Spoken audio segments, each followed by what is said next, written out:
Hi ಎಲ್ಲರಿಗೂ ನಮಸ್ಕಾರ. Welcome to Kumuda's kitchen and blogs. ನಾನಿವತ್ತು ತಮಿಳ್ನಾಡು ಸ್ಟೈಲ್ ಸುಕ್ಕು ಮಲ್ಲಿ ಕಾಪಿನ ಇನ್ಸ್ಟೆಂಟಾಗಿ ಹೇಗೆ ಮಾಡ್ಕೊಳ್ಳೋದಂತ ತೋರಿಸ್ತಾ ಇದ್ದೀನಿ. ಬನ್ನಿ ಹಾಗಾದರೆ ಸ್ಟಾರ್ಟ್ ಮಾಡೋಣ. ಫಸ್ಟು ಅದಕ್ಕೆ ಪುಡಿ ಮಾಡ್ಕೊತಾ ಇದ್ದೀನಿ. 2 ಇಂಚಷ್ಟು ಶುಂಠಿ, 1 ಟೇಬಲ್ ಸ್ಪೂನ್ ಧನಿಯಾ, 2 ಏಲಕ್ಕಿ ಹಾಗೂ 5ರಿಂದ 6 ಕಾಳಷ್ಟು ಮೆಣಸು ಹಾಕೋತಾ ಇದ್ದೀನಿ. ನೋಡಿ, ನಿಮ್ಮ ಹತ್ರ ಏನಾದರೂ ಒಣಶುಂಠಿ ಇದ್ದರೆ ಹೀಗೆ ಉರಿಯೋ ಅವಶ್ಯಕತೆ ಇರಲ್ಲ. ನನ್ನ ಹತ್ರ ಒಣಶುಂಠಿ ಇರಲಿಲ್ಲ, ಸೊ ಹಸಿ ಶುಂಠಿ ಹಾಕ್ಕೊಂಡು ಹೀಗೆ ಹುರ್ಕೋಬೇಕು. ಘಮ್ ಅನ್ನಬೇಕು, ಧನಿಯಾ ಎಲ್ಲನೂ ಅಲ್ಲಿವರೆಗೂ ಹುರ್ಕೊಳ್ಳಿ. ಈಗ ಒಂದು ಕುಟಾಣಿಗೆ ಹಾಕ್ಕೊಂಡು ಚೆನ್ನಾಗಿ ಕುಟ್ಕೊಳ್ಳೋಣ. ಬಿಸಿ ಇದ್ದಾಗಲೇ ಕುಟ್ಕೊಳ್ಳಿ, ಆಗ ಚೆನ್ನಾಗಿ ಪುಡಿ ಆಗುತ್ತೆ. ನೋಡಿ, ನಾವು ಕುಟ್ಟಿಟ್ಕೊಂಡಿರೋ ಅಂಥ ಮಸಾಲೆ ರೆಡಿಯಾಗಿದೆ.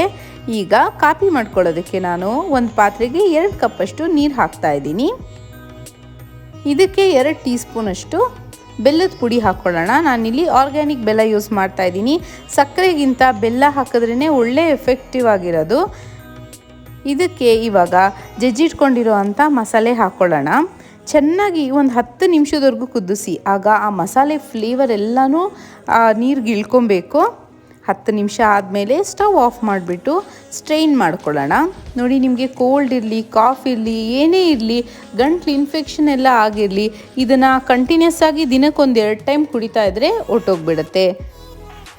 ಇದು ಒಂದು ಸ್ವಲ್ಪ ಬಿಸಿಯಾಗಿದ್ದಾಗಲೇ ಗ್ಲಾಸ್ಗೆ ಹಾಕ್ಬಿಟ್ಟು ಸರ್ವ್ ಮಾಡಿದ್ರೆ ತುಂಬಾ ಚೆನ್ನಾಗಿರುತ್ತೆ. ನೀವು ನಿಮ್ಮ ಮನೇಲಿ ಟ್ರೈ ಮಾಡಿ, ನೀವು ಖಂಡಿತ ಇಷ್ಟಪಡ್ತೀರಾ. ನನ್ನ ವಿಡಿಯೋ ನಿಮ್ಗೆ ಇಷ್ಟ ಆಗಿದರೆ ಲೈಕ್ ಮಾಡಿ, ಶೇರ್ ಮಾಡಿ, ಕಮೆಂಟ್ ಮಾಡಿ ಹಾಗೂ ನನ್ನ ಚಾನಲ್ಗೆ ಸಬ್ಸ್ಕ್ರೈಬ್ ಮಾಡಿ. Thank you.